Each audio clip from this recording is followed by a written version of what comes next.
네, 안녕하세요. 오늘은 카티와 카NK를 중심으로 최첨단 바이오 항암제에 대해서 한번 알아보고자 하겠습니다. 그래서 원래 이런 바이오 의약품이 생기기 전에 거의 대부분의 약들은 화학 합성 의약품이었는데요.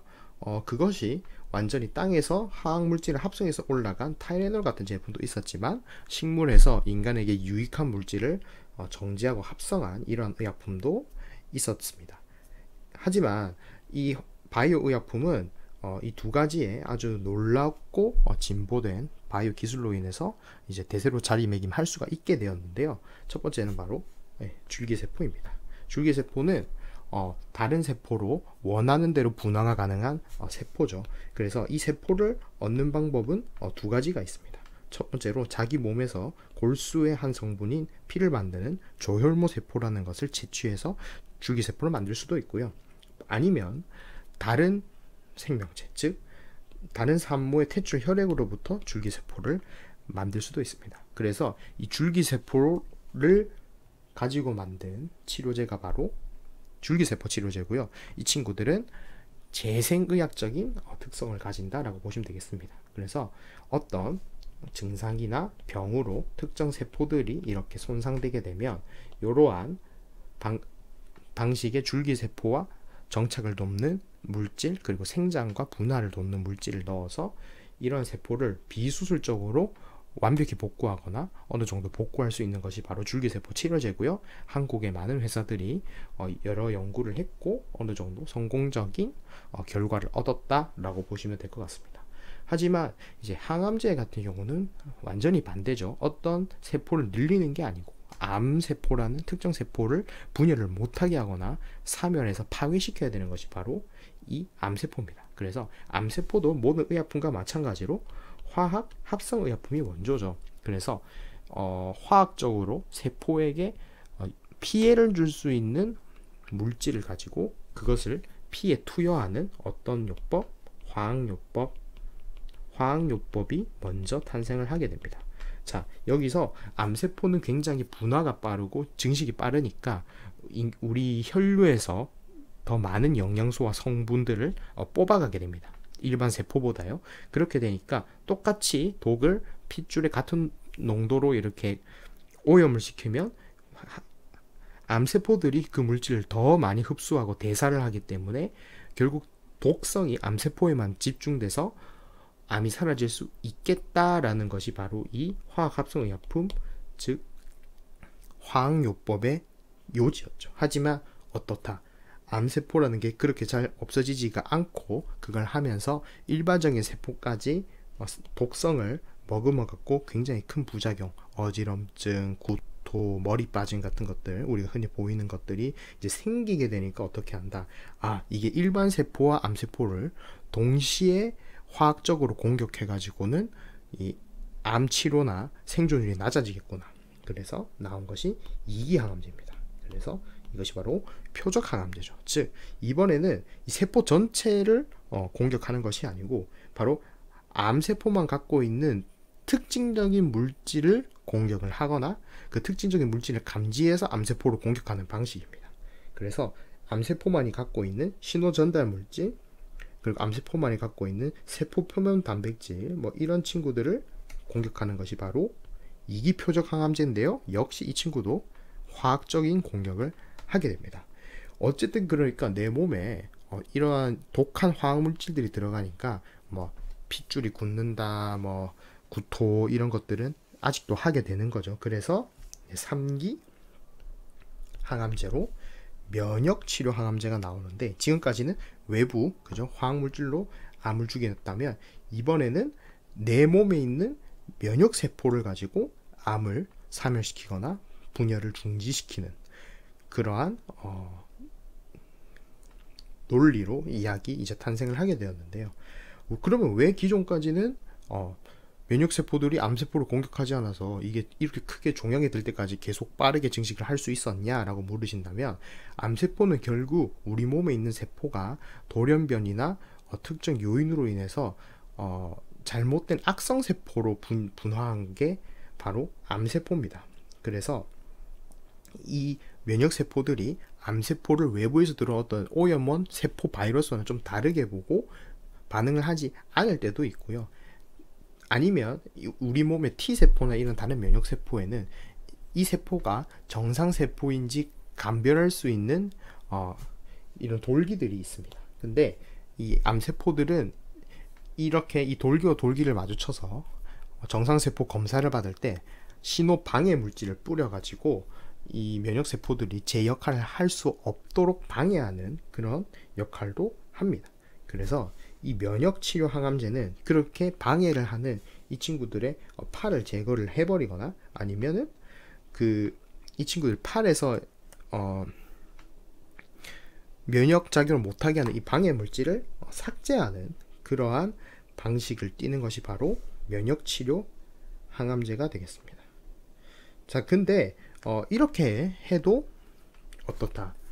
암세포마다 굉장히 다른 신호 물질과 그리고 발현 물질도 다 다르더라. 그러니까 A라는 물질이 암세포를 자극해가지고 늘리니까 A라는 성분을 없애려고 이 약을 만들었는데 어느 환자는 A라는 성분이 있고 똑같은 간암이라도요. 어느 환자는 A라는 성분이 있고 어느 환자는 B라는 종양이 있고 즉 종양 자체가 변이가 생기고 다양성이 있기 때문에 요거에 대해서 대처가 완벽하게 되지 않는 문제가 바로 이 표적 항암제에 들어있는 겁니다. 그래서 여러분들 보시면 뭐 똑같은 백혈병이라도 만성 백혈병은 약만 먹으면 계속 산다. 하지만 급성 백혈병 걸리신 분들은 엄청나게 병세가 악화되고 이 기존에 우리가 가지고 있던 치료법으로는 감당이 안 되는 그런 모습을 보입니다. 왜 그러냐? 바로 이 표적 항암제가 듣지 않기 때문이죠.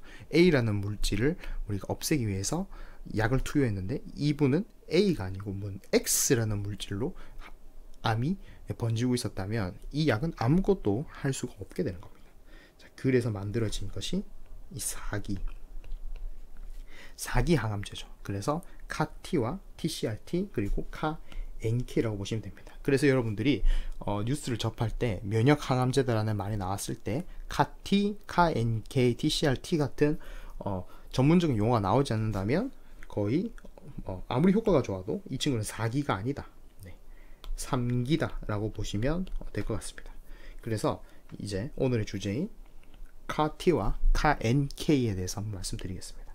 자, CAR-T와 CAR-NK 앞에 있는 이 CAR라는 것은 키메릭 안티젠 리셉터라는 어떤 약어입니다.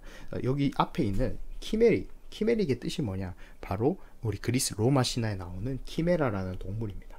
양의 몸과 뱀의 머리를 하고 불을 뿜는 그런 무서운 동물이죠. 자, 그렇게 생긴 안티젠 리셉터 항원 수용체를 가진 T세포다라는 말입니다. 그리고 NK세포는 NK세포죠. 자, 이게 무엇이냐면은 이 두 가지의 면역세포에 있는 항체들, 그러니까 이 바이러스나 나쁜 물질을 잡아내는 친구들을 내가 합성을 해가지고 T세포나 NK세포에 주입했다는 말입니다. 자, 그래서 이게 어떻게 가능하느냐? 자, 먼저 환자의 몸에서 이 조직 검사를 하죠. 조직 검사를 합니다. 종양을. 그래서 이 종양에 있는 DNA를 쭉 분석해가지고 어떤 거 특징적이거나 이 약점을 찾아내는 겁니다. 바로 유전자 분석 기술로. 그리고 그거를 유전자 편집 기술로 이렇게 종양의 DNA가 이거를 떼냅니다. 그리고 이 떼는 것을 어떻게 하냐? 빈 바이러스에 합성을 시킵니다. 빈 바이러스에 합성을 시켜요. 그러면 어떻게 되냐? 이 빈 바이러스는 이 바이러스 자체는 아무 해도 끼치지 않지만 그 안에는 이 종양을 물리칠 수 있는 DNA가 유전자 편집으로 삽입이 된 겁니다. 그래서 이 삽입된 빈 바이러스하고 다시 환자로 돌아갑니다. 그래서 이번에는 골수와 조혈모 세포를 내가 채취합니다. 그래서 요거를 가지고 내가 T세포를 가져와서 이 T세포를 어떻게 한다? T세포를 이렇게 만들어 놓고 교육을 시킵니다. 그래서 이제 이 T세포들은 이 빈 바이러스와의 연습 경기를 통해서 종양이라는 물질을 물리칠 수 있는 방법을 깨달은 거예요. 그래서 이렇게 생긴 T세포들을 어떻게 한다? 다시 줄기세포를 통해서 배양을 해서 이것을 환자의 몸으로 다시 투여하면 이제는 이 T세포들이 이 암세포들의 방해 공작에 당하지 않고 어떻게 한다? 이제는 완벽하게 아는 거죠. 아, 이거 암세포야, 공격해야지 하고 공격을 해서 없앨 수 있는 그런 방식을 채택하는 겁니다. 마찬가지로 NK세포도 이 과정을 T세포 대신 NK세포에 한다는 점만 다르지 나머지 방식은 거의 비슷하다라고 보시면 될 것 같아요. 그래서 이 T세포와 NK세포는 어떤 것이 다르냐? 바로 T세포는 적응 면역이고요. NK세포는 선천 면역입니다. 자, T세포는 어떤 걸 보면 되냐면 우리가 감기에 걸리거나 어떤 질환에 한번 걸리면 다시는 안 걸리는 질환이 있죠. 왜 그러냐? 우리의 면역 체계가 요거를 학습을 딱 해가지고 그 바이러스가 들어오면은 이겨낼 수 있도록 준비가 되어 있죠. 그것이 바로 T세포가 하는 일입니다. 특히 기억 T세포가 하는 일이고요. NK세포는 요거와는 조금 다른데 우리가 마치 재채기를 하는 것처럼 외부 물질이나 어떤 바이러스가 들어오면 바로 그냥 출동하는 거예요. 이 종류를 가리지 않고. 그래서 이 친구는 선천 면역이 됩니다. 그래서 T세포들 같은 경우는 세포 항원 자체의 기억력이 좋아요. 왜? 아까도 말씀드렸듯이 이 친구들은 기억을 해가지고 어떤 질병이 들어오면 인식을 하고 공격을 해야 되니까. 그러다 보니까 아까 말했듯이 이 학습 과정이 굉장히 좀 쉬운 경향이 있습니다. 대신 이 친구들은 모든 나쁜 세포에 공격을 하다 보니까 세포 항원의 기억력은 좀 떨어집니다. 자, 다만 어떻다? 이 친구들은 여러 항원에 대항하다 보니까 요거는 약간 커스터마이즈된 맞춤약에 가깝다고 하면 이 NK세포는 일반적으로 만능약이 되겠죠. 모든 항원에 이 친구들은 반응을 하니까 만능의 역할을 약간 띠게 될 겁니다. 야, 그러다 보니까 어떻습니까? 그러다 보니까 이 친구들은 굉장히 공격성이 좋겠죠. 똑같은 암세포를 만나도 얘는 암세포에만 딱딱 작용을 하는 친구예요. 그러다 보니까 굉장히 공격성이 좋고요. NK세포 같은 경우는 반대로 모든 세포에 조금씩 영향을 주다 보니까 이 암세포와 딱 마주쳤을 때는 T세포보다는 약하게 되겠죠. 왜냐하면 이 친구들은 다른 거에도 좀 신경을 쓰고 있으니까요. 근데 이게 워낙 T세포들끼리도 워낙 강력하다 보니까 이 T세포에 아까 제가 빈 바이러스를 합숙시켜서 개조된 T세포를 만들었잖아요. 그러면 이 T세포들은 원래 내 몸에 있는 T세포들과는 다른 성질을 가질 거예요. 그래서 어떻게 되냐? 기존 내 몸에 있는 T세포하고 그리고 내가 지금 새로 넣은 개조된 T세포가 서로 공격을 할 수도 있게 됩니다. 하지만 NK세포는 그럴 일은 없죠. 왜냐하면 이 친구들은 소극적으로 이게 기억을 못하고 그냥 되는 대로 공격을 하는 거기 때문에 이 친구들은 그런 반응은 없습니다. 이게 이제 반대로 생각을 해보자면 어떻게 된다? 약을 만들 때 이 친구들은 같은 종류만 딱 넣어 놓으면 서로 분열하고 서로 이렇게 힘을 합쳐서 정규근처럼 행동하기 때문에 굉장히 분열성도 좋고 지속성도 좋아요. 하지만 NK세포는 반대로 분열성도 나쁘고 지속성도 나쁘다. 그래서 약을 만드는 데는 아직까지 불리한 점이 좀 있습니다. 그래서 지금은 T세포를 이용한 CAR-T 제품만이 지금 상용화가 되었어요. 그래서 이 T세포를 이용한 게 또 TCR-T라는 제품도 있는데 아까 전처럼 이 CAR-T에서 나오는 이 강력한 이런 부작용들이 너무 우리가 강력한 키메릭 수용체를 이용한 건 아닐까? 일반 수용체만을 이용하면 어떨까라는 연구도 하고 있습니다. 그래서 이 친구들은 어떻게 되냐? 지금 CAR-T 제품들은 거의 혈액암, 여러분들 림프종, 백혈병 같은 데 사용이 되고 있는데요. TCR-T 같은 경우는 고형암, 우리가 생각하는 종양이 고체로 생기는 암에도 이제 작용이 가능하다. 이러한 이야기가 나오고 있습니다. 또 아예 더 뒤로 빠지는 거예요. 자, 지금 면역 치료하는데 기존에는 암세포에서 면역세포를 방해하는 걸 없앴어요. 이번에는 면역세포 자체를 없앴어요. 그런데 생각을 해보니까 면역세포를 만드는 세포에서부터 암을 공격할 수 있는 정보를 씌우면 안 돼라고 해서 나온 게 이 수지상 세포 치료제입니다. 그래서 이 친구들은 더 만들기가 어려울 거예요. 그래서 큰 자료는 없습니다. 하지만 2016년에 이 면역 백신이라고 죽은 T세포에 이것저것 넣어가지고 그 약에 대한 학습성과 항체를 생성할 수 있게 하는 백신이 2016년에 하나 통과됐다는 사실, 그 사실은 알아두시면 좋겠고요. 그래서 어떻게 된다? 결국 NK세포는 모든 세포를 공격할 수 있는 일반적인 공격 형태를 가진 세포지만 카티세포들은 굉장히 전문적이라는 거죠. 어떻다? 이 친구들이 뭐 어떠한 방어력을 가지든 무조건 공격해서 파괴하는 그런 성질을 가졌다. 하지만 내가 이 학습시켜 놓은 거 말고 이거 말고 예를 들면 뭐 이런 모양의 수용체를 가진 친구가 왔다면 얘는 반응을 못하고 얘는 반응을 할 수가 있겠죠. 그래서 요 점에서 T세포와 NK세포는 차이가 있다. 자, 그래서 이제 시판되고 있는 세포 치료제 제품들을 여러분들이 좀 보시게 되면 미국에서 FDA 허가만 받은 친구죠. 네. 이렇게 카티 제품들이 4가지가 있고요. 다 백혈병, 림프종 이렇게 지금 카티 제품들은 혈액암에만 되고 있고 굉장히 좀 독성이 심해서 요거 같은 경우는 조금 나이가 많은 고령층은 조금 힘들다 뭐 이런 이야기도 있습니다만 정확하지는 않고, 이게 세포 치료제 같은 경우는 이 계속 이렇게 상용화가 돼가지고 판매가 되고 투약이 되면서 이게 조금씩 조정이 되는 부분이 있어서 이는 정확하지 않지만 여튼 독성은 조금 있다라고 보시면 될 것 같습니다. 그래서 전 세계 최초 2017년 10월에 개발된 노바티스 킴리아의 여러분들 개발 타임라인을 여러분들이 보시고 있는데요.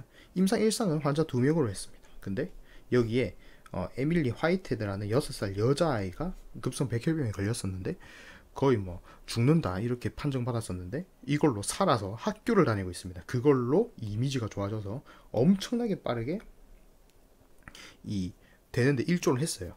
자, 근데 여기서 이제 볼 수 있는 것이 바로 무엇이냐면은 임상을 한 시간도 물론 중요합니다만 임상을 한 환자 명수입니다. 이렇게 보시게 되면 노바티스도 약에 대한 어떤 자신감이 있다 보니까 이렇게 많은 양의 환자들을 뽑아내서 임상을 진행을 하게 됐고요. 그렇게 해서 임상 1, 2상에서 바로 혁신의약품과 패스트 트랙을 바로 얻게 됐습니다. 이제 이게 무엇이냐? 약을 개발할 때 여러분들이 아무리 어려운 이런 킴리아 같은 이게 카티 세포 치료제더라도 많은 임상이 필요하지 않을 수도 있다는 거예요. 임상을 한 번 했을 때 좋은 결과와 괜찮은 임상 방식 이런 거를 통해서 증명만 해낸다면 이러한 세포 치료제, 특히 희귀병이나 암으로 가는 희귀병이나 암인데 이게 진행증 암 말고요, 말기암이죠. 진행증은 좀 아닌 것 같아요. 말기암 같은 이러한 중증인 질환들을 다룰 때는 임상 2A나 2B에서 어느 정도 인상적인 실적만 보여줘도 빠르게 패스트 트랙하고 혁신의약품이 선정되면서 바로 출시가 됩니다. 그래서 여기서 우리가 노바티스라는 회사가 이 킴리아를 빠르게 출시했을 수 있었던 임상적인 데이터는 바로 무엇이냐? 첫 번째는 relapse free survival이라고 하는 재발 없이 생존하는 거예요.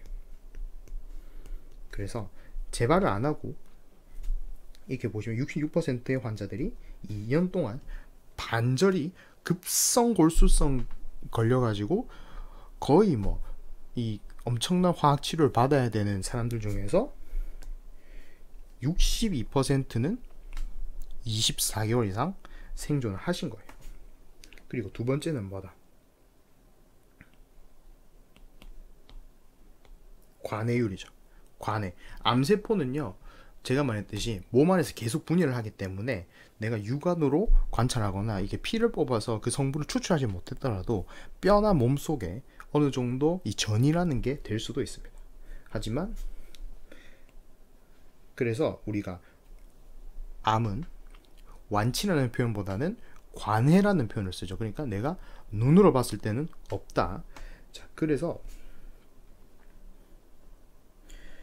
이렇게 보시게 되면 약을 맞고 45%의 환자는 48개월 동안 암이 관해됐다는 거예요. 즉 눈으로 보일 만큼 큰 암은 보이지 않았던 거예요. 이 굉장히 놀라운 데이터였고요. 그래서 임상 이상 B에서 63명에서도 이런 데이터는 다 이어졌습니다. 즉 어떻다, 이상 A, B에서 비슷한 결과가요. 결과가 굉장히 비슷한 결과. 여기서 또 노바티스는 랜덤 시료를 추출해 가지고 진행을 했습니다. 그러다 보니까 굉장히 빠른 허가가 나올 수 있었다. 즉 임상을 많이 한다고 좋은 것도 아니고 오래 한다고 좋은 것도 아니고 좋은 임상 방법으로 좋은 결과를 뽑아내고 이게 일관성이 있으면 FDA에서는 빠르게 그죠? 허가가 난다. 마찬가지로 이번에는 이 길리어드 사이언스의 자회사인 카이트 파마슈티컬스 만든 예스카터와 티칼투스를 알아볼 건데요. 이게 개발하다가 분화가 됐습니다. 그래서 한 가지 재료로 개발하다가 갑자기 다른 곳에서 쓸 수 있겠다라는 확신이 들어서 이렇게 된 건데요. 이렇게 보시게 되면 이렇게 가다가 이 지점에서 이제 성분이 나뉘게 되고 한쪽은 예스카타, 한쪽은 티칼투스인데 둘 다 림프종이긴 한데 그 림프종 종류가 좀 다른 겁니다. 그래서 6년 9개월 동안 임상 1상이 26명이었고요. 임상 1상과 2상 동시에 진행했을 때 73명이었는데 여기서부터 63명, 그리고 이렇게 359명, 105명, 125명 이렇게 이 수를 굉장히 많이 하는 걸 볼 수 있습니다. 즉 임상 시험에서 굉장히 중요한 게 바로 임상 피험자 수하고 데이터의 일관성이라는 거예요. 지금 이게 허가난 약들을 여러분들 보시고 계는 거예요. 그래서 어떻다, 이렇게 RFS죠. Relapse Free Survival.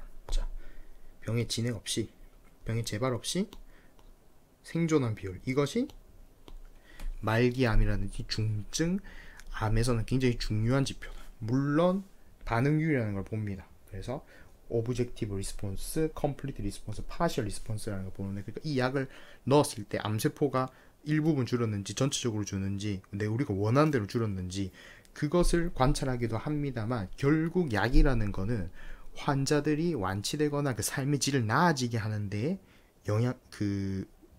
궁극적인 목적이 있다는 거예요. 그래서 가장 보는 것이 바로 생존율이랑 RFS, Relapse Free Survival, 이런 게 됩니다. 그래서 많은 말기암이나 중증암의 항암제를 보시게 되면 여러분들이 삶의 질 척도라는 것도 많이 볼 수가 있습니다. 자, 그래서 한국에는 이제 어떠한 카티 치료제가 있느냐, 바로 유틸렉스나 큐로셀, 에클론 같은 회사들이 열심히 하고 있고요. 제가 알기로는 녹십자 셀에서도 이제 하는 걸로 알고 있는데, 요거는 제가 자료를 찾지 않았습니다. 하지만 지금 큐로셀하고 뭐 에클론 이런 거를 제외하고 거의 전임상 단계예요. 이게 거의 진행이 안 되는 거를 여러분들이 볼 수가 있습니다. 그래서 이게 이제 진행이 안 됐는데, 이 이유는 NK 세포와 다르게 T 세포는 여러분들 뭐다, 맞춤형이죠. 그래서 뒤에서 말씀드릴 건데, 맞춤형 약 같은 경우는 조금 소형 회사가 하긴 좀 어렵습니다. 이거 포트폴리오 상으로도 좀 안 맞는 경향이 있습니다. 그래서 그런 거는 조금 우리가 할 수 있고, 또 두 번째는 뭐다, 이 T세포를 분화할 수 있는 장치라든지 또 크리스퍼를 해가지고 이런 거를 배양하는 이러한 이 주변 재료들이 좀 모자르다, 뭐 이런 평가도 있습니다. 그래서 이러한 인프라가 구축이 안 돼서 아무래도 카티는 지금 조금 늦는 게 아닌가. 그리고 이게 수익성이 아무래도 맞춤약이다 보니까 좀 떨어진다, 이렇게 볼 수가 있고요. 수지상 세포 치료제 같은 경우도 지금 이제 진행이 되고 있는데, 좀 가장 괜찮아 보이는 거는 바로 제넥신하고 SCM 생명과학에서 코이뮨이라는 미국 회사하고 손을 잡고 만든 이런 신장세포암 약인데요. 현재 120명 정도의 임상 참가자를 가지고 진행이 되는 것으로 알고 있습니다. 자, 그리고 이제 NK 세포죠. NK 세포를 여러분들 보시면은 지금 차바이오텍 같은 경우는 일단 뭐 시작한 걸로 보면 되겠고요. 가장 눈에 띄는 것이 이제 녹십자 랩셀이에요. 그래서 MG4101이라는 이러한 파이프라인 하나를 가지고 림프종, 간암, 급성 백혈병, 뭐 여러 가지, 특히 화학 치료, 루트시엄 이 섞어서도 하고, 그러니까 여러 가지 연구가 굉장히 오래 전부터 이제 진행된 모습을 여러분들 보실 수가 있는데요. 특히 림프종 같은 경우는 2010년 9월부터 시작을 했고요. 가나도 2014년 8월부터 했는데, 어쨌든 지금까지 조금 FDA나 이런 데서 차도가 없는 건 봐서는 역시 NK 세포는 힘들구나 라는 걸 알 수가 있고요. 또 이제 녹십자 랩셀은 미국의 아티바 바이오라는 거를 이제 또 출자 회사로 또 두고 있는데요. 그래서 이러한 약들을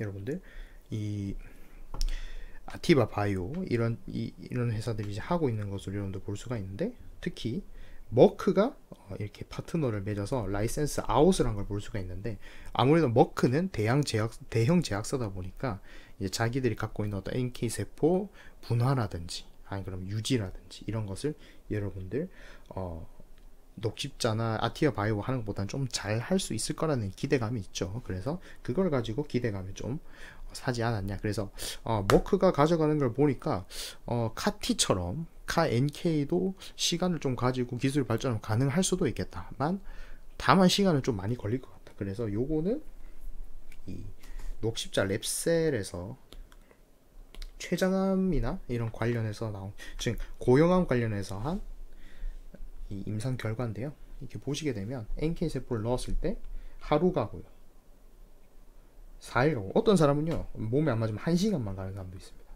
그래서 더 넣으면 오래 가느냐? 그것도 아닌 거예요. 그러니까 아까 전에 말씀드렸듯이, 처음에 그죠? 말씀드렸듯이 어떤 거냐? 그렇죠. 분열성이 지속성이 안 좋은데 생각 외로 정말 안 좋다는 거예요.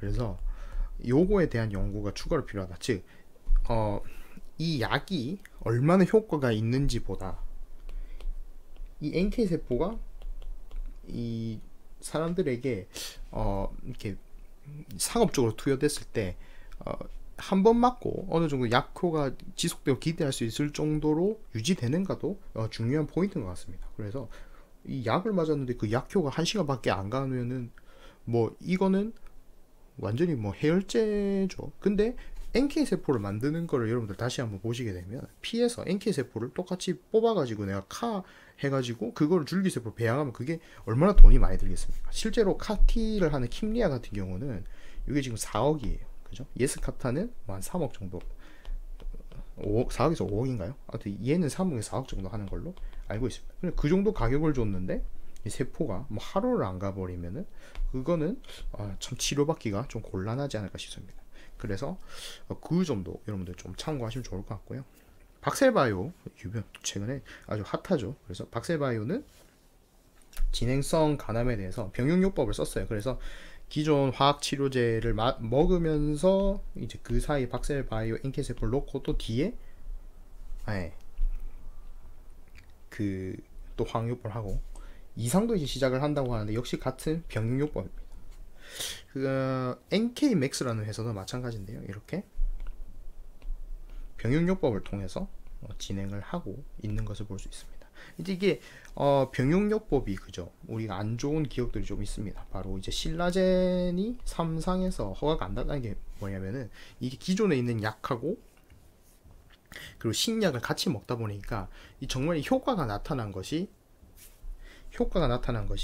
이게 신약 때문인지 아니면 기존 약 때문인지가 이제 아리까리하죠. 근데 여기서 더 중요한 게 뭐냐면 스크리닝이라고 하는 거예요. 예를 들면 환자가 10명이 있는데 여기서 위약을 10명 먹은, 그러니까 기존 치료를 하는 사람과 신치료를 하는 사람을 랜덤으로 섞지 않고 이 연구하는 사람이 이 사람들 프로필을 다 보고 결정을 했다는 겁니다. 그래서 이 사람은 보니까 우리 세포가 잘 맞을 것 같고, 이 사람은 보니까 차이가 날 것 같아. 그래서 이렇게 취사 선택을 했다는 거죠. 그래서 이런 병용요법의 임상에서는 랜덤적으로 시료를 이제 분배한다는 것도 중요한데 그런 점도 없습니다. 그래서 박셀바이오 같은 경우는 지금 이렇게 다른 이 허가난 FDA에서 허가난 요런 임상 2상보다 임상 1상도 물론 수가 적긴 합니다. 그래서 임상 2상보다는 지금 훨씬 더 임상 수가 적다. 특히 이상에서 이렇게 수가 적은 것은 조금 좋지 않다, 이렇게 볼 수가 있을 것 같아요. 그래서 NK맥스도 이렇게 보시게 되면 여러 가지 하고 있는데, 모습 보시게 되면은 그죠, 여러 가지 회사들이 하고 있는데 녹십자, 랩셀하고 뭐 이런 회사들이 눈에 띈다. 하지만 아직 몸 안에서 유의미하게 NK세포를 생존시키는 건 안 된다. 그러니까 지금 이게 임상이 진행됐다는 거는 NK세포를 내가 분열시키는 데까지는 성공을 했다고 볼 수가 있을 것 같은데, 아직 살아서 이렇게 오래 지속되는 것은 조금 두고 봐야 될 것 같다. 자, 그래서 이제 왜 CAR-T와 CAR-NK 같은 첨단 의약품을 이런 노바티스라든지 아까 말씀드렸던 브리스톨 마이어스 스퀴프 같은, 아까 브리스톨 마이어스 스퀴프는 그렇죠, 브레인저라는 또 림프종에 쓰이는 CAR-T 제품을 만든 대형 제약사입니다. 미국 제약사고요. 위쪽은 스위스 제약사인데요. 자, 그래서 이렇게 보시게 되면 왜 이 친구들 이런 약을 만들었냐, 바로 이 친구들은 우리나라의 소형 제약사 같이 이 한 약을 보고 가는 게 아니고 이미 허가가 나서 시판되고 있는 약이 있어요. 그리고 그게 메뉴판처럼 있습니다. 그래서 어떻게 된다, 환자의 중증도나 변이 정도나 재산에 따라서 다양한 치료 옵션을 제공해서 이 병 자체의 내 점유율을 늘리는, 그리고 환자를 최대한 오래 생존시켜서 어떻다, 최대한 오래 생존시켜서 많은 수익을 얻을 수 있고, 또 환자 삶의 질에, 그죠, 환자 삶의 질을 개선하는 거죠. 그래서 여러분들 보시면은 이런 대형 제약사들이, 그죠, 이런 대형 제약사들이 난치병 같은 데 도전하는 이유는요, 이거는 그죠, 치료를 못 시켜도 괜찮기 때문이에요. 그리고 이런 병들은 거의 만성이기 때문에 이 오래 생존시킬수록 약의 투약 기간도 길어지고 제약회사의 수익도 높아집니다. 그래서 노바티스는 이미 우리가 생각하는 항암제 중에서 이 3기 항암제인데요, 노바티스가 만든 글리백 같은 제품들은 면역치료 항암제의 3기 항암제인데 어떻다, 이거는 주사로 꽂는 게 아니고 먹는 겁니다. 그러다 보니까 병원 가서 항암 치료를 받을 필요도 없고, 또 어떻습니까, 혈관에 손상도 없죠. 그러다 보니까 굉장히 많은 분들이 지금 먹고 있는 것이 바로 이메티닙 글리백이에요. 그래서 이 친구들이 약값을 보게 되면은 한 달 약값 1,000만원 정도 나오는 것으로 추산됩니다. 그래서 이런 친구들은 뭐냐, 아까 말씀드렸듯이 3기 면역 치료제다 보니까 특정 인자에 반응하는, 암세포의 세포 분열을 못하게 하는 역할을 합니다. 그런데 이 약이 듣는 분들은 어떻다, 그냥 뭐 고혈압 걸리듯이 이 약만 먹으면 어느 정도 일상생활이 가능해지는 역할이 되는 거예요. 근데 이런 약이 안 들어요. 와, 너무 이분의 이 백혈병 유전자는 어떻다, 너무 특이하고 너무 공격적이거나 너무 변화가 심해서 이 글리백의 방해 요소가 통하지 않아. 그러면 어떻다, 그러면 킴리아의 CAR-T가 나와서 이분의 종양을 채취를 해가지고 어떻다, 그것을 T셀에 넣어가지고 맞춤약을 만드는 거예요. 그리고 중간에 할 수 있는 이런 시마톨리밥 같은 새로운 제재들도 계속 임상을 통해서 만들고 있습니다. 즉 어떻다, 일반적인 백혈병, 중증 백혈병, 중등도 백혈병 같이 여러분들 여러가지 약을 통해 가지고 이 회사의 브랜드 이미지와 신뢰성을 높이는 동시에 수익성도 좋아지는 거죠. 그걸 똑같이 하는 게 바로 브리스톨 마이어스 스퀴프이죠. 그래서 스프라이셀 같은 것도 지금 이제 먹는 약인데, 이게 다만 이게 약발이 좀 강합니다. 그러다 보니까 이거는 또 다른 데도 쓰긴 하지만 많이 드시는 거는 아마 글리백인가 아마 그럴 것 같아요. 그리고 면역 항암제인 여보이도 있습니다. 그래서 이것도 우리가 아는 3기 항암제인데, 이거는 핏줄에 맞는 거고요, 얘는 먹는 거다. 그리고 브레안지가 아까 말했던 CAR-T입니다. 그래서 결국에는 이제 다시 드리죠, 이게 제약회사의 입장에서도 이제 말씀드렸는데, 이번에는 환자 입장에서 좀 말씀을 드릴게요. 처음에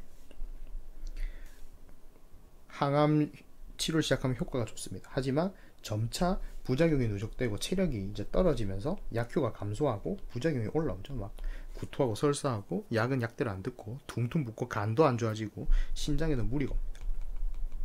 그러면 또 다른 치료하죠. 뭐 수술을 하시든지, 이번에는 면역치료제에서 뭐 표적치료제, 표적치료제에서 면역치료제. 여러분들 그러니까 화학요법 하다가 표적치료제 하다가 면역치료제를 하는 거죠. 그러면 부작용이 어느 정도 이렇게 감소됩니다. 그러면은 이렇게 돼가지고 어떻게 됩니까? 예를 들면 제가 한 가지에 치료만 했으면은 여기서 이렇게 만나서 이 이후에는 치료해서 생기는 항암 효과보다 부작용이 더 커지게 되죠. 그러다 보니까 치료하는 의미가 없어집니다만은, 이렇게 여러 가지 약을 개발하면 어떻게 됩니까? 이 환자의 치료와 생존율을 높일 수도 있고, 그 중간에서 고통도 감소가 되죠. 이렇게 부작용이 줄어드니까요. 그래서 이렇게 환자의 수명을 증가시키는 어떤 효과가 있고, 그걸 하면서 어떻다, 노바티스나 브리스터 마이어스 스퀴브 같은 회사는 어떤 효과를 받는다,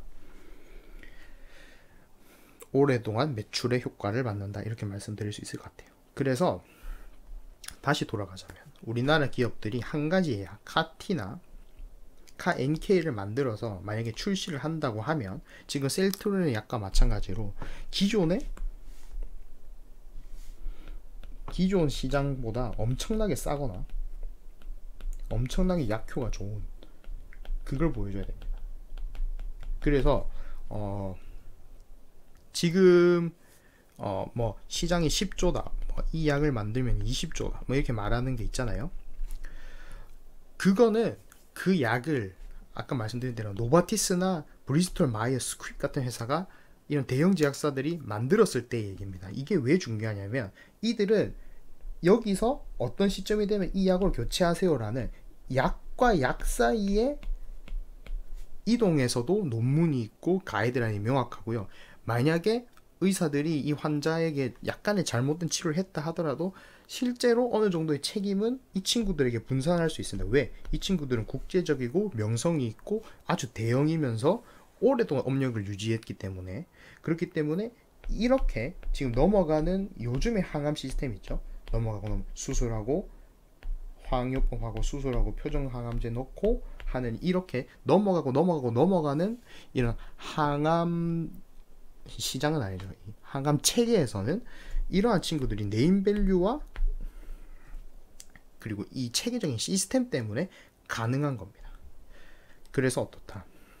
그래서 노바티스라는 회사가 이러한 그림을 만들기 위해서 자기들이 가지고 있던 소비재 있죠. 백신이라든지 아니면 광동 헛개차 이런 거 그냥 놔두면 약국에서 알아서 팔리고 돈이 되는 거를 몽땅 다 팔아버립니다. 글록스 스미스 클라인에게 백신 팔아버리고 소비재 팔아버리고, 여러분 동물의약품도 돈이 상당히 되죠. 근데 그것도 일라일리에 싹 다 팔고 그걸로 뭘 삽니까? 그걸로 여러 회사들의 항암 포트폴리오 파이프라인들을 싹 다 사옵니다. 그래서 이렇게 되는 이 그림을 여러분들이 노바티스가 지금 2014년부터 시작해서 완성한 모습을 보고 있고, 만약에 우리나라 회사들이 이러한 시장에 진입한다고 해도 이 노바티스가 만들어 놓은 이 희귀암, 중증암, 말기암 생태계에서 과연 빠져나갈 수 있을까? 그것은 굉장히 저는 의문스럽습니다. 그래서 지금 그런 약을 사려고 하면 적어도 이 친구들이 표적 항암제 이런 걸 진출하지 않은 것이거나, 안 그러면 정말 약효가 끝내주게 좋아야 된다. 그래서 지금 노바티스 같은 회사는 파이프라인이 200개고요. 항암제 임상 이상이 20개입니다. 그럼 무슨 말이냐면은 녹십자 셀, 그러니까 이 지금 MG4101이라는 걸 가지고 지금 이 친구들이 림프종, 간암, 급성백혈병 이렇게 3개를 하잖아요. 그러니까 이런 게 20개가 있다는 거예요. 그러니까 이게 20개가 아니고요. 요게 20개가, 임상이 20개가 아니고 이 파이프라인이 20개라는 거예요. 자, 그만큼 엄청나게 대형 투자를 해놨다. 그러다 보니까 어떻다? 밀려나는 회사가 어느 나라 회사들이다? 일본 제약사들이 미친 듯이 대거 탈락을 합니다. 자, 그래서 우리나라에서 보시면 한미약품이라든지 그죠?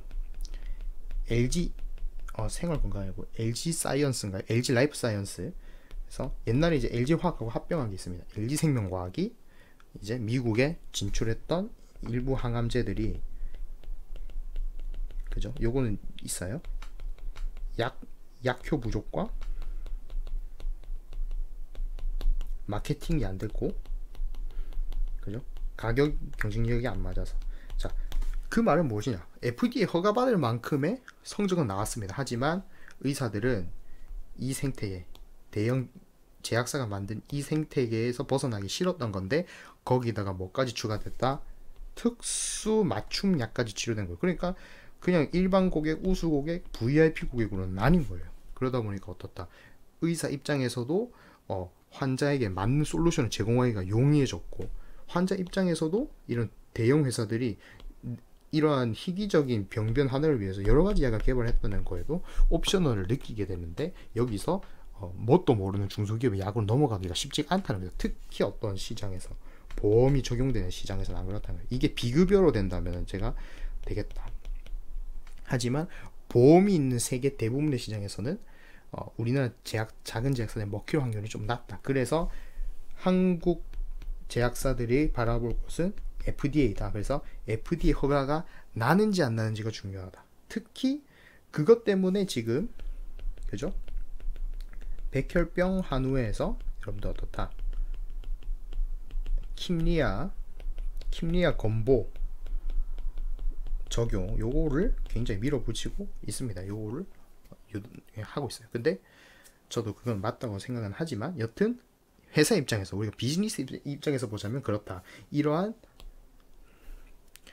약 그 자체보다 어떻게 본다면 이렇게 의사들과 환자와 제약사가 이렇게 상호 소통할 수 있는 이러한 분위기를 만드는 게 중요하고, 노바티스는 2014년에 자기 회사를 반절을 다 갖다 버려서 팔 정도로 그 베팅을 심하게 했고, 이는 어떻다? 어느 정도 큰 성과를 냈습니다. 그래서 지금 노바티스의 직원은 10만 5천 명에 R&D 비용이 10조 9조 정도 들어가니까 1인당 1억이죠.